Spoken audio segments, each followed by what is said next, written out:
Is there like an actual legal framework that like brings that all together when you go to court about it, or is it just that they're harassing and stalking you, and all of these like individual offenses all sort of rolled up into one case?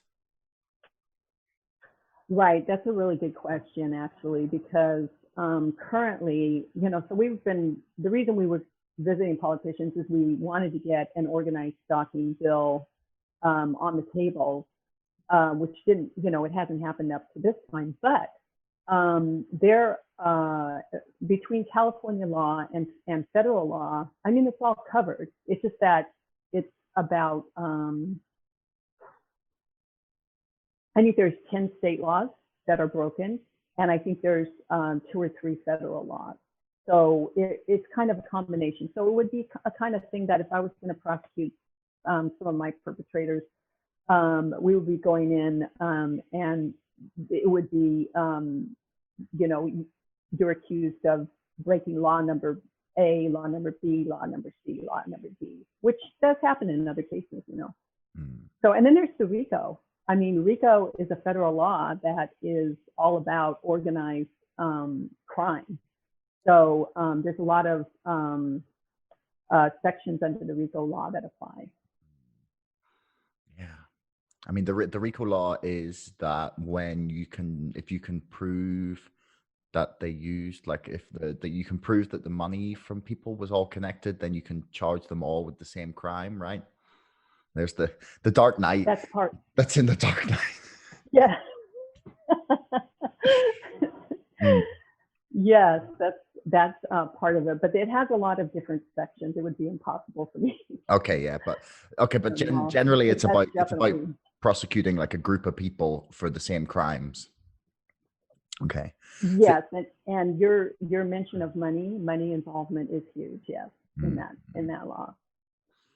So you mentioned that you discovered that the ACLU were working on stuff sort of in the background, or what was it that you discovered they were working on? Was it just sort of individual cases of stuff, or was there something, were they sort of becoming aware of something more like a larger pattern emerging?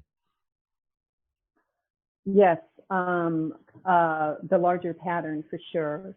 So what we know here in the U.S., and I'm not sure if this is happening in other countries, I'm assuming it's happening in Canada, but the FBI have cells all over the country that they call fusion centers. So, basically what that means is there's probably somebody, at least 1 or 2 in every county where maybe there's an empty space in a strip mall that they're using, and they are coordinating this kind of activity, we believe. So nobody actually knows what goes on in those fusion centers. And the ACLU underwent a huge investigation trying to find out what they're doing in those fusion centers, and they were just not able to make any headway at all, but they did put out a pretty big report about it. So that's another one that if people are interested, I would just Google ACLU Fusion Centers report. I'll put So the they link came out with in the that. description for anyone listening.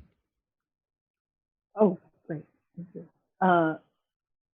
They came out with that. They were the first ones to come out that we knew about, to come out with a little 1-page report about directed energy weapons, which was huge because that's been, I don't know why people don't believe that this can happen. I mean, the patents are right out there. Anybody can look them up. And also companies like Raytheon and LRAD have their products right out on their web pages.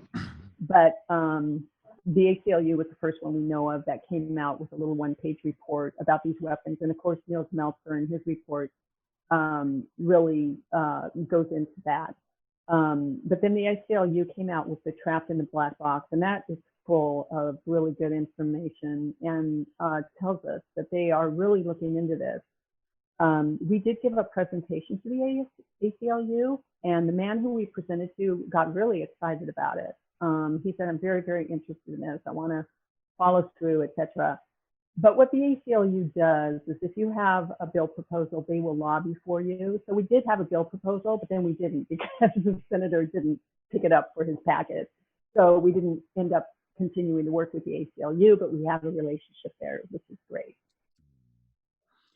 So the directed energy weapons, what did they exactly come out and say about it? They just came out with a one page, it was like an infographic, and they basically put a little bit of information about how these weapons work. And they basically even said in that little one page report that they didn't know, that there was much more that probably wasn't in their little infographic one page. And I can send that to you, by the way. Any of this stuff I can send to you. We have reams of information, so I can send all of this to you if you're interested. So that's what they came out with. But the real thing that started cracking this open was the Cuba and China diplomats that were harassed with sonic weapons and probably microwave weapons. And one of those people, Mark Lindsay in particular, we've been in touch with him. He's been out there really talking about this a lot. A couple of doctors have put out reports, and now we just saw a news story I think last week, where they're actually wanting to give law enforcement protection against these kinds of devices. So it's now becoming pretty widely known that these weapons exist, but what people don't realize is that they're being used by rogue people who are probably getting the weapons from the deep web or someplace like that. I mean, I guess if people become aware of them, the patents are out there, the technology is out there. Like if you can get someone to make them, surely shouldn't be that difficult. Like if you're really determined and you have enough money, then it should not be difficult to source or have those sorts of things built. So say someone's listening and they want to kind of find out more or maybe get involved and try and help out people who have been victims. Like, well, what can they do? Well, they can go to our website, advocacyforhumankind.com, and they can contact me directly, because if you go to that website and go to the contact, it comes to me. What we try to do is we try to connect people together to work together on this. And right now, the most important thing, you've brought it up several times, is the public awareness. So even just handing out our brochures, very well explain the crimes. It's a nice looking brochure. People believe it when they read it. They can get that kind of materials by contacting us. They can get involved in public awareness and activism events. And we can put them in touch with other organizations, because there's other organizations that are actually bigger than ours that are working on this too. So, yeah, we can, anything, anybody, I don't know if you're aware, there was a Billboard campaign. Of course, you probably wouldn't be aware because it was mostly in the United States, although I think it was also in Vancouver. I actually designed the billboards, because that's what my job actually was graphic design. And we had them all across the United States, which was really great. So if somebody wants to contribute to putting up some billboards, donating some money, that always helps. But the problem is so huge. For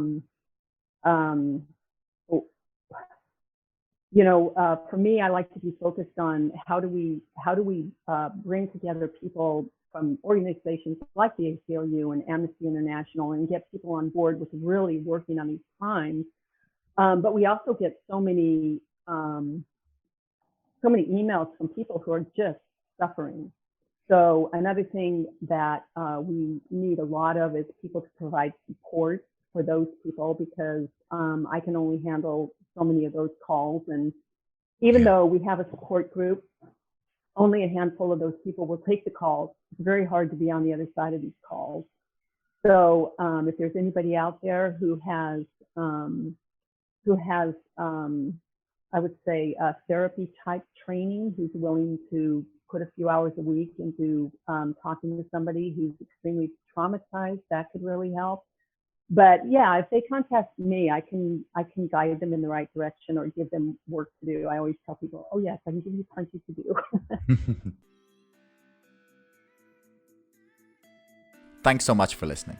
If you haven't already and you enjoyed this episode, please subscribe to this podcast and to our mailing list. And don't forget, my book, Brexit, The Establishment Civil War, is now available for pre-order on Amazon. You'll find the link in the description below. Until next time, thanks so much for listening.